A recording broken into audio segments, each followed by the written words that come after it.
So it's winter time and you want to learn a little bit about flying your quad. I'll give you a couple hints here.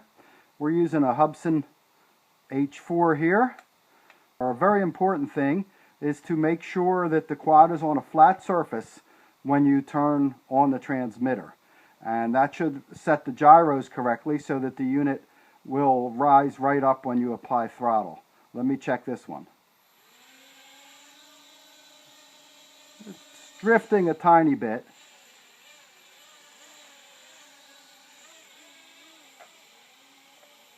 So it was drifting a tiny bit, so I'll reset the gyro, and that is done on a Hubsan by holding the throttle stick to the bottom right and wiggling the other stick until the lights on it blink. Okay, so now a couple small hints for learning to fly a quad. One thing you want to do is make sure it's on the flat surface, as I said before. You also want to have it facing in the same direction that you're facing if you're a beginner, because otherwise you're going to get very confused in terms of the direction it goes. The third thing is that you want to raise the quad at least 2 feet above the floor before you start to fly it. The reason for that is that when it's near the floor, there's ground effect and prop wash that's going to make it go in different directions, make it harder to control. So what you want to do immediately is raise your quad up to a reasonable height.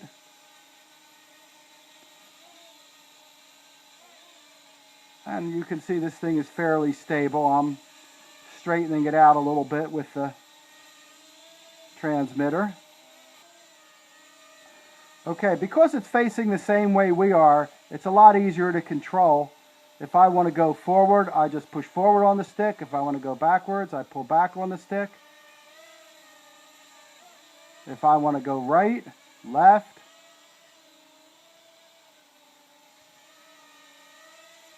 any direction I want to go, it's a lot easier to control. So we'll get the hang of it a little bit here inside.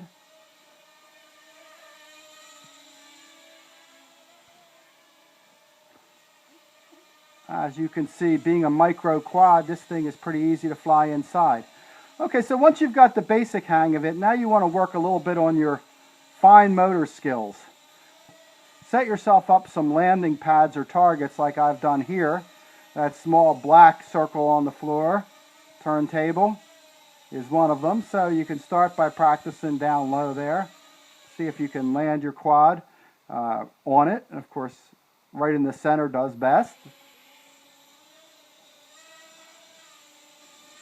And again, having the quad facing the same direction you are is a big help.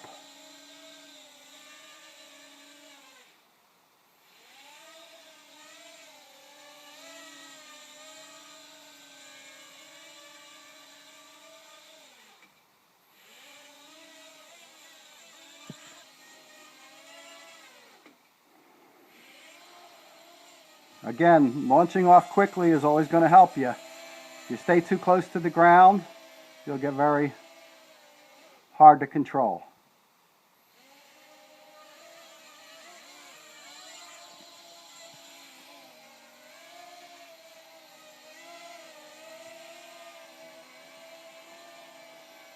It's pretty easy to just follow behind it. Again, if it's facing the same direction you are, you're going to find it much easier. I turned it around.